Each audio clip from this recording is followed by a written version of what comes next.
Teacher അമ്മയുടെ ഇന്നത്തെ എപ്പിസോഡിലേക്ക് എല്ലാവർക്കും സ്വാഗതം. വീഡിയോ ആദ്യമായി കാണുന്നവരാണെങ്കിൽ സപ്പോർട്ട് ചെയ്ത് സബ്സ്ക്രൈബ് ചെയ്ത് ലൈക്ക് ചെയ്യാൻ മറക്കല്ലേ. അങ്ങനെ മഹേഷും രാധയും കൂടി താലിമല പണയം വെച്ച് ഇറങ്ങി വരുമ്പോൾ ആശ്വാസത്തോടെ ഒടുവിൽ അത് സെറ്റായി അല്ലേ എന്ന് മഹേഷ് ചോദിക്കുന്നുണ്ട്. എന്റെ താലിമാലയാ വെച്ചതെന്ന് നിനക്ക് ഓർമ്മ വേണം എന്ന് രാധ പറയുമ്പോൾ അതൊക്കെ അറിയാലോ ചേച്ചി, അല്ലെങ്കിലേ നമ്മൾ അകത്തായ കുടുങ്ങും, അതുകൊണ്ടല്ലേ എന്ന് മഹേഷും ചോദിക്കുന്നുണ്ട്. രാധ താലിമാലയ്ക്ക് പകരം വാങ്ങിയിട്ട മാല നോക്കിക്കൊണ്ട് ഡാ ഇത് കണ്ടാ മുക്കാണെന്ന് തോന്നുവോടാ എന്ന് ചോദിക്കുമ്പോൾ ഓ ചേച്ചി ഇങ്ങനെ സംശയിച്ച് നോക്കാതിരുന്നാ മതി എന്ന് മഹേഷും. നമ്മൾ പണയം വെച്ചതിന്റെ അതേ ഡിസൈനാ, അതുകൊണ്ട് പെട്ടെന്ന് പിടികിട്ടില്ലെന്ന് രാധ പറയുമ്പോൾ പെട്ടെന്നല്ല പതുക്കെയാണെങ്കിലും ആരും അറിയില്ല, പിന്നെ വീട്ടിലെ ഡിറ്റക്റ്റീവിന് ചിലപ്പോൾ കത്തും, അവരെ ഒന്ന് ശ്രദ്ധിച്ചാൽ മതി എന്ന് മഹേഷും ഓർമ്മിപ്പിക്കുന്നുണ്ട്. കാശ് ഇപ്പൊ തന്നെ സിന്ദൂരൻ സാറിനെ വിളിച്ച് ഓഫീസിൽ കൊണ്ടു കൊടുക്കാം എന്ന് പറഞ്ഞ് സിന്ദൂരൻ സാറിനെ വിളിക്കാനായി പറയുന്നുണ്ട് മഹേഷിനോട്. മഹേഷ് സിന്ദൂരൻ സാറിനെ വിളിക്കുമ്പോൾ അദ്ദേഹം കാറിൽ യാത്രയിലായിരുന്നു. അദ്ദേഹം കോളെടുത്തോണ്ട് എന്തു പറ്റി മഹേഷെ, അറസ്റ്റ് സാധ്യത വല്ലതും അറിഞ്ഞോ എന്ന് ചോദിക്കുന്നുണ്ട്. ഇല്ല സാർ അവിടെ ഓഫീസിലുണ്ടോന്ന് അറിയാൻ വേണ്ടി വിളിച്ചതായിരുന്നു എന്ന് മഹേഷ് പറയുമ്പോൾ ഇല്ല ഞാൻ ഓഫീസിലില്ല, ഞാനേ ഒരിടം വരെ പോവുക. എന്താ കാര്യമെന്ന് സിന്ദൂരൻ സാർ ചോദിക്കുന്നുണ്ട്. സാറിന്റെ ഫീസായിട്ടുണ്ടായിരുന്നു, അതൊന്ന് തന്നിട്ട് പോവാമെന്ന് കരുതി എന്ന് മഹേഷ് പറയുമ്പോൾ സന്തോഷത്തോടെ ആഹാ മഹേഷ് ഇപ്പോൾ എവിടെയാ എന്ന് സിന്ദൂരൻ സാർ ചോദിക്കുന്നുണ്ട്.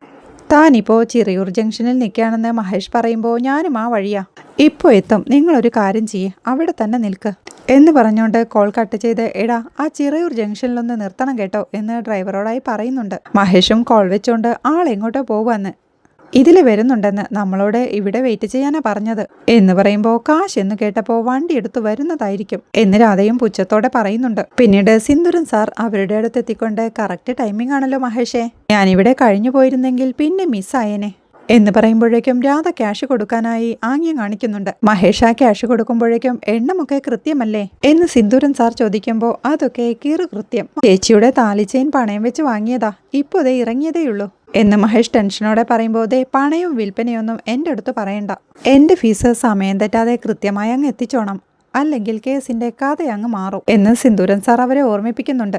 സാറേ അതൊക്കെ ഞങ്ങൾക്കറിയാം എന്ന് മഹേഷ് പറയുമ്പോൾ പിന്നൊരു കാര്യം, മോഹനിങ്ങനെ ഒളിവിലിരിക്കുന്നത് നിങ്ങൾക്കത്ര നല്ലതല്ല, പിന്നെ ആ കേസിൽ നിങ്ങളേ ഉള്ളൂ, നിങ്ങൾക്ക് പണിയാകും, നിങ്ങൾക്ക് ആളെവിടാന്നറിയാമെങ്കിൽ പൊക്കിക്കോ, അല്ലെങ്കിൽ പണിയാണ് കേട്ടോ.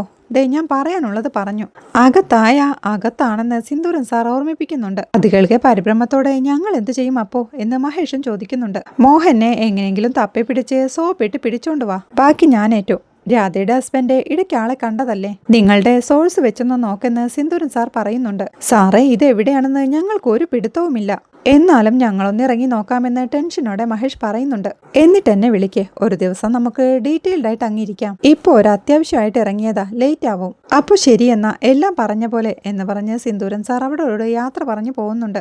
മഹേഷും ദേഷ്യത്തോടെ രാധയോടായി ആദ്യം ഫീസിനായിരുന്നു ബഹളം, ഇപ്പോൾ ദേ അച്ഛനെ പിടിച്ചുകൊണ്ടുവരാൻ പറയുന്നു, പോലീസിന് പറ്റാത്തതാ നമ്മൾ ചെയ്യാൻ പോകുന്നതെന്ന് മഹേഷ് പറയുന്നുണ്ട്. അപ്പോൾ എൻ്റെ താലിമാലയുടെ കാര്യത്തിൽ തീരുമാനമായി എന്ന് പറഞ്ഞ് മഹേഷിനോടായി ഡാ നീ നിന്റെ ഷെയർ തരണം, പണയമെടുക്കാനും പലിശ അടയ്ക്കാനും എന്ന് രാധ പറയുന്നുണ്ട്. അതെല്ലാം ഒന്നിച്ചു തരാമെന്ന് മഹേഷ് പറയുമ്പോൾ നീയല്ലേ എന്ന് രാധ പുച്ഛത്തോടെ ചോദിക്കുന്നുണ്ട്. തരുമെന്ന് മഹേഷ് ഉറപ്പിച്ച് പറയുമ്പോൾ എനിക്കറിയാം എന്ന് രാധയും പറയുന്നുണ്ട്. എടാ സിന്ദൂരൻ സാർ പറഞ്ഞതനുസരിച്ച് അച്ഛൻ ഇനിയും ഒളിവിലിരുന്ന അത് നമുക്കാ പണി, നമുക്ക് അച്ഛനെ ഒന്ന് തപ്പി നോക്കിയാലോ എന്ന് രാധ ചോദിക്കുമ്പോൾ പോലീസ് അന്വേഷിച്ചിട്ട് കിട്ടാത്തത് നമുക്ക് എവിടുന്ന് കിട്ടാനാണ് എന്ന് മഹേഷും ചോദിക്കുന്നുണ്ട്. പോലീസ് അന്വേഷിക്കുമ്പോൾ തന്നെയല്ലേ അച്ഛനെ വിഷ്ണുവേട്ടൻ കണ്ടത്, പോലീസിന് അച്ഛനെ കിട്ടുക എന്നുള്ള ആവശ്യം അത്രയ്ക്കേ ഉണ്ടാവൂ, നമുക്കങ്ങനെയല്ലല്ലോ, കിട്ടിയല്ലേ പറ്റൂ, ഇല്ലെങ്കിൽ നമ്മൾ അകത്ത് കിടക്കുമെന്ന് രാധ ഓർമ്മിപ്പിക്കുന്നുണ്ട്. അളിയൻ പോയതിന്റെ ഫലം നമ്മൾ കണ്ടതല്ലേ ചേച്ചി എന്ന് മഹേഷ് ചോദിക്കുമ്പോൾ അച്ഛനെ പിടിക്കാനെന്ന മട്ടിൽ വിഷ്ണുവേട്ടൻ കയറി ചെന്നപ്പോൾ രക്ഷപ്പെടാൻ ചെയ്തതല്ലേന്ന് രാധ ചോദിക്കുന്നുണ്ട്. വെടിവെച്ചതോ, സ്വന്തം കെട്ടിയോന് കിട്ടിയിട്ടും ചേച്ചിക്ക് ഇങ്ങനെ ഈസിയായി പറയാൻ കഴിയുന്നുണ്ടല്ലോ ചേച്ചി എന്ന് മഹേഷ് ചോദിക്കുമ്പോൾ ഏയ് അച്ഛൻ നമ്മളോട് അങ്ങനെ പെരുമാറില്ല, വിഷ്ണുവേട്ടനോട് അച്ഛൻ ആദ്യമേ ദേഷ്യമുണ്ടായിരുന്നു എന്ന് രാധ പറയുമ്പോൾ അതല്ല അച്ഛനെ എവിടെ പോയി തപ്പുമെന്നാ ചേച്ചി പറയുന്നേ എന്ന് മഹേഷ് ചോദിക്കുന്നുണ്ട്. വിഷ്ണുവേട്ടനും അമ്മയും പോയ വഴിക്ക് തന്നെ നമുക്ക് നോക്കാം, ഞാനേ ഒന്ന് വീട്ടിൽ വിളിച്ച് പറഞ്ഞേക്കാം എന്ന് രാധ പറയുമ്പോൾ അച്ഛന് തിരക്കി പോവുകയാണെന്നോ എന്ന് മഹേഷും ചോദിക്കുന്നുണ്ട്. അതൊന്നും പറയില്ലെന്ന് പറഞ്ഞ് രാധ വിഷ്ണുവിനെ കോൾ ചെയ്യുന്നുണ്ട്. വിഷ്ണു ഇവിടെ ഡൈനിങ് ഹാളിൽ ഇരുന്ന് പത്രം വായിച്ചുകൊണ്ടിരിക്കുക. അരികെ തന്നെ സോഫയിലിരുന്ന് കല്ലുവും കവിയും പഠിച്ചുകൊണ്ടിരിക്കുമ്പോഴായിരുന്നു അവരുടെ അച്ചമ്മ മൂകാംബിക യാത്ര കഴിഞ്ഞ് അങ്ങോട്ട് വരുന്നത്. അച്ചമ്മയെ കണ്ട് സന്തോഷത്തോടെ കുട്ടികൾ അച്ചമ്മയെന്ന് വിളിച്ച് ഓടിച്ചെല്ലുമ്പോഴേക്കും അച്ചമ്മയും സന്തോഷത്തോടെ അവരെ ചേർത്ത് പിടിച്ചുകൊണ്ട് ആ സോഫയിലേക്ക് ഇരിക്കുന്നുണ്ട്. യാത്രയൊക്കെ എങ്ങനെയുണ്ടായിരുന്നു അച്ചമ്മേ എന്ന് കല്ല് ചോദിക്കുമ്പോൾ സുഖമായിരുന്നു, അമ്മയെ ഉള്ളി നിറഞ്ഞു കണ്ട് തൊഴാൻ പറ്റിയെന്ന് അവർ പറയുന്നുണ്ട്. അപ്പോഴാണ് വിഷ്ണുവിന് രാധയുടെ കോൾ വരുന്നത്. വിഷ്ണു കോൾ എടുക്കുമ്പോഴേക്കും ഹലോ, ഞങ്ങൾ ഇടയ്ക്ക് സിന്ദൂരൻ സാറിനെ കണ്ടിരുന്നു, കേസിന്റെ കുറച്ച് കാര്യങ്ങൾ ക്ലിയർ ആക്കാനുണ്ട്. മഹേഷും എന്റെ കൂടെയുണ്ടെന്ന് രാധ പറയുമ്പോൾ എന്ത് ക്ലിയർ ആക്കാൻ എന്ന് വിഷ്ണുവും ചോദിക്കുന്നുണ്ട്. അതൊക്കെ ഞങ്ങളുടെ കേസിന്റെ ഡീറ്റെയിൽസ് അല്ലേ, പറയാൻ പറ്റില്ല എന്ന് രാധ പറയുമ്പോൾ ഓഹോ പിന്നെന്തിനാ വിളിച്ചതെന്ന് വിഷ്ണുവും ദേഷ്യത്തോടെ ചോദിക്കുന്നുണ്ടേ. ഇങ്ങനെയൊരു കാര്യത്തിന് പുറകെയാണെന്ന് പറയാൻ വിളിച്ചതാ എന്ന് രാധ പറയുമ്പോഴേക്കും ഓ ശരി എന്ന് പറഞ്ഞ് വിഷ്ണുവും കോൾ കട്ട് ചെയ്യുന്നുണ്ട്. എല്ലാം കേട്ടോണ്ടിരുന്ന അമ്മയും രാധയാണോ വിളിച്ചത്, കുറച്ചുകൂടൊന്ന് മയത്തിൽ സംസാരിക്കൂ വിഷ്ണു എന്ന് പറയുന്നുണ്ട്. എനിക്ക് ഇത്രയും മയമൊക്കെ ഉള്ളൂ എന്ന് വിഷ്ണുവും ദേഷ്യത്തോടെ പറയുമ്പോഴേക്കും ഞാൻ പോയി വരുമ്പോ ഇവിടെയെല്ലാം ശരിയാവുമെന്നാ ഞാൻ വിചാരിച്ചത്, കാര്യങ്ങൾ ഞാൻ പോയതിനേക്കാൾ മോശമായോ എന്നവർ ചോദിക്കുമ്പോൾ ഏറെക്കുറെ എന്ന് കാവ്യയും. ഞാനില്ലാത്തപ്പോ എല്ലാം സ്വന്തമായി കൈകാര്യം ചെയ്ത് രാധയ്ക്കൊരു പ്രാപ്തി ഉണ്ടാവുമെന്നാ ഞാൻ വിചാരിച്ചത് എന്നവർ പറയുമ്പോൾ പക്ഷേ അമ്മയുടെ കയ്യിൽ നിന്ന് പോയി എന്ന് കല്ല് പറയുന്നത് കേട്ട് ആണോ, അപ്പോ വെളുക്കാൻ തെച്ചത് പാണ്ടായോ എന്ന് അച്ചമ്മ ചോദിക്കുമ്പോൾ ശരിക്കുമായി ഇന്ന് കാവ്യയും. മൊത്തത്തിൽ അച്ചമ്മയ്ക്ക് നല്ല പണിയുണ്ടെന്ന് കല്ല് പറയുമ്പോൾ കുഴപ്പമില്ല, അതൊക്കെ ശരിയാക്കാം, നിങ്ങൾ വാ പ്രസാദം തരാം എന്ന് പറഞ്ഞ അച്ചമ്മ അവരെയും വിളിച്ചോണ്ട് അകത്തോട്ട് പോകുന്നുണ്ട്. അവിടെ സന്തോഷിന്റെ വീട്ടിൽ നടേശൻ സ്വീകരണ മുറിയിലിരുന്ന് പത്രം വായിച്ചുകൊണ്ടിരിക്കുമ്പോഴാണ് അഡ്വക്കേറ്റിനെയും കൊണ്ട് പോറ്റി അങ്ങോട്ട് വരുന്നത്.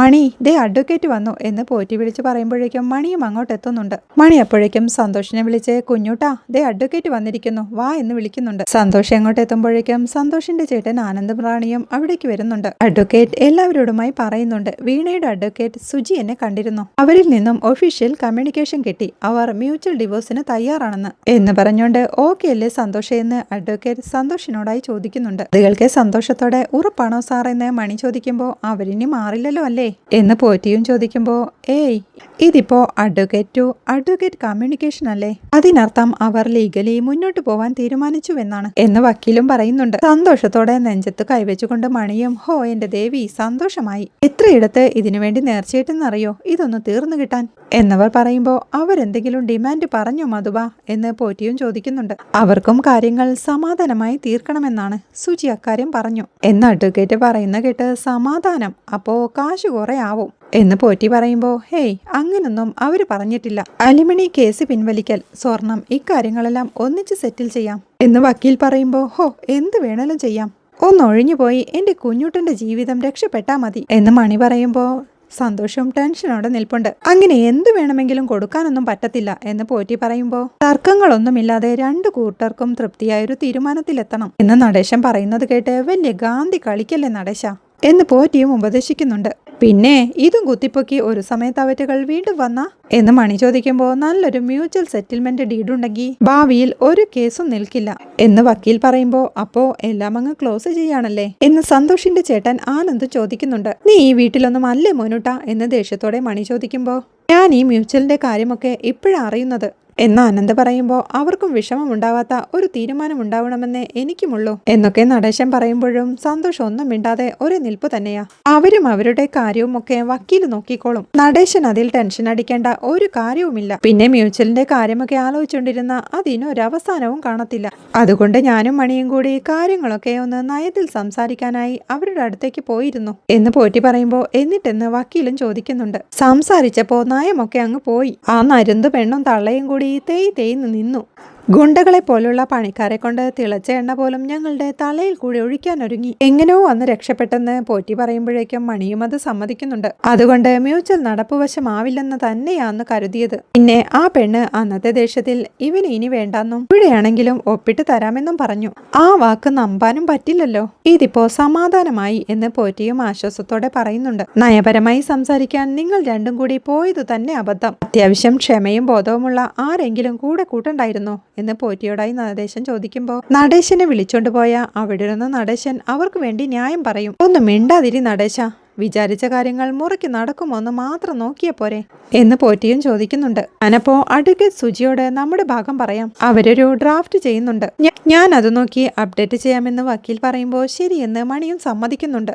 അല്ല, അടുത്ത നടപടി എന്താന്ന് നടേശൻ ചോദിക്കുമ്പോൾ ആദ്യം മ്യൂച്വൽ ഡൈവോഴ്സ് പെറ്റീഷൻ തയ്യാറാക്കണം, പിന്നെ രണ്ടു കൂട്ടരും ഒരുമിച്ചിരുന്ന് സെറ്റിൽമെന്റ് ടേംസ് സംസാരിച്ച് കൂളിംഗ് ഓഫ് പീരീഡ് ഒഴിവാക്കണോ എന്നൊക്കെയുള്ള കാര്യങ്ങൾ സംസാരിച്ച് തീരുമാനിച്ച് കഴിവതും അന്നു തന്നെ രണ്ടു കൂട്ടരും അതിൽ ഒപ്പിടണം എന്ന് വക്കീൽ പറയുമ്പോൾ സാർ എന്നാ അവരോട് സംസാരിച്ച് ഒരു തീയതി തീരുമാനിക്ക്. സാർ പറഞ്ഞതുപോലെ രണ്ടു കൂട്ടർക്കും ഇവിടെ തന്നെ സംസാരിച്ച് ഒരു തീരുമാനം എടുക്കാൻ കൂടാം എന്ന് നടേശൻ പറയുമ്പോൾ ഞാൻ അഡ്വക്കേറ്റ് സുജിയോട് സംസാരിച്ചിട്ട് പറയാം എന്ന് വക്കീൽ പറയുമ്പോഴേക്കും ശരി സാർ എന്ന് നടേശനും പറയുന്നുണ്ട്. എല്ലാം കേട്ടിട്ടും ഒന്നും മിണ്ടാതെ നിൽക്കുന്ന സന്തോഷിനോടായി സന്തോഷിന് എന്തെങ്കിലും ആഡ് ചെയ്യാനുണ്ടെങ്കിൽ പറയാം എന്ന് വക്കീൽ പറയുന്നത് കേൾക്കെ പരിഭ്രമത്തോടെ ഇല്ല സാർ എന്ന് സന്തോഷം പറയുന്നുണ്ട്. അപ്പൊ ഞാൻ വിളിച്ചോളാം, എന്നാ ഞാൻ ഇറങ്ങട്ടെ എന്ന് പറഞ്ഞ് വക്കീൽ അവരോട് യാത്ര പറഞ്ഞിറങ്ങുന്നുണ്ട്.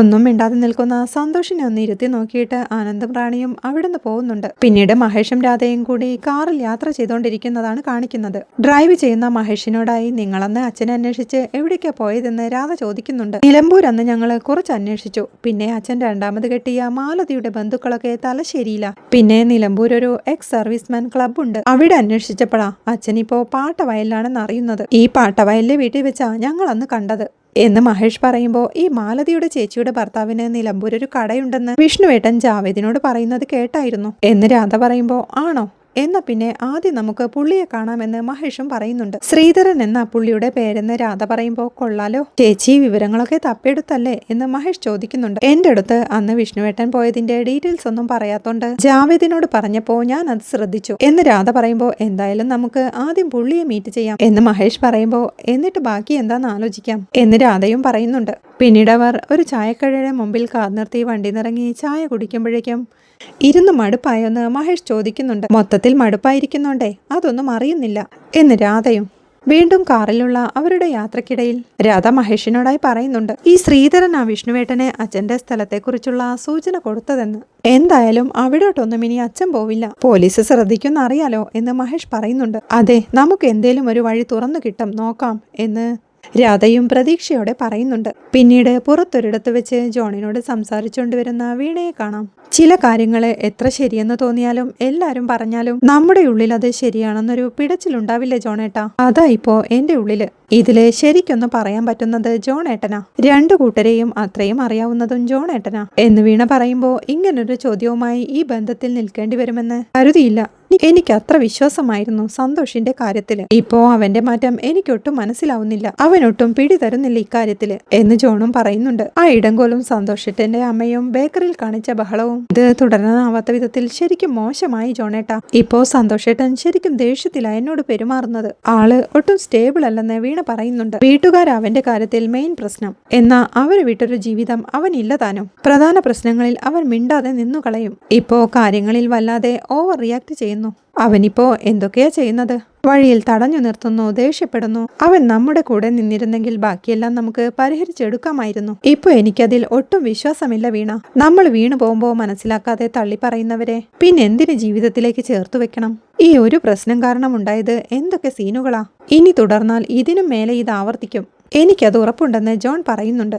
നമ്മളെ ഇത്രയും കാലം ഇഷ്ടപ്പെട്ട ഒരാളെന്നതായിരുന്നു സന്തോഷേട്ടനിൽ എനിക്കുള്ള വിശ്വാസം. പക്ഷേ പ്രായോഗിക ജീവിതത്തിൽ ആൾക്കതില്ല. നമ്മളോടൊരു പരിഗണനയോ സപ്പോർട്ടോ ഒന്നുമില്ല എന്ന് വീണ ടെൻഷനോടെ പറയുമ്പോൾ വീണയുടെ കാര്യത്തിൽ അവന് സ്വന്തമാക്കണമെന്ന ഭ്രമമേ ഉണ്ടായിരുന്നുള്ളൂവെന്ന് എനിക്ക് തോന്നിയിട്ടുണ്ട് എന്ന് ജോണും പറയുന്നുണ്ട്. പിന്നെ വീട്ടുകാർക്ക് ജോലിയുള്ള ഒരു പെണ്ണിനെ തന്നെ നിർബന്ധം. എനിക്കിപ്പോ ജോലി ഇല്ലാതായല്ലോ, അവരെ സംബന്ധിച്ച് ഞാനിപ്പോ ഡിസ്ക്വാളിഫൈഡാ എന്ന് വീണ പറയുമ്പോൾ അതെ, ജീവിതത്തിൽ നമുക്ക് എന്തും പറ്റാം. ജോലി നഷ്ടപ്പെടാം, ആരോഗ്യം ക്ഷയിച്ച് വീണു പോകാം, എന്ത് സംഭവിച്ചാലും ബന്ധം കെട്ടുറപ്പോടെ വേണ്ടേ? അതിലൊന്നും ഒരുറപ്പുമില്ല.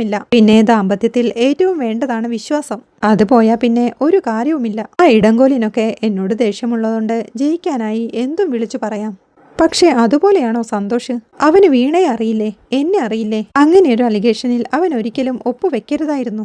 അവന്റെ വിശ്വാസമില്ലായ്മക്കിട്ട ഒപ്പ അത്. ഇനി ഒരു വാക്കും അതിന്റെ കീഴെ എഴുതി വെക്കാനില്ലെന്ന എന്റെ പക്ഷം. പക്ഷേ തീരുമാനം വീണയുടേതാണ് എന്ന് ജോൺ തന്റെ തീരുമാനം അറിയിക്കുമ്പോൾ ടെൻഷനോടെ നിൽക്കുന്ന വീണയെ കാണിക്കുന്നിടത്താണ് ഇന്നത്തെ എപ്പിസോഡ് അവസാനിക്കുന്നത്.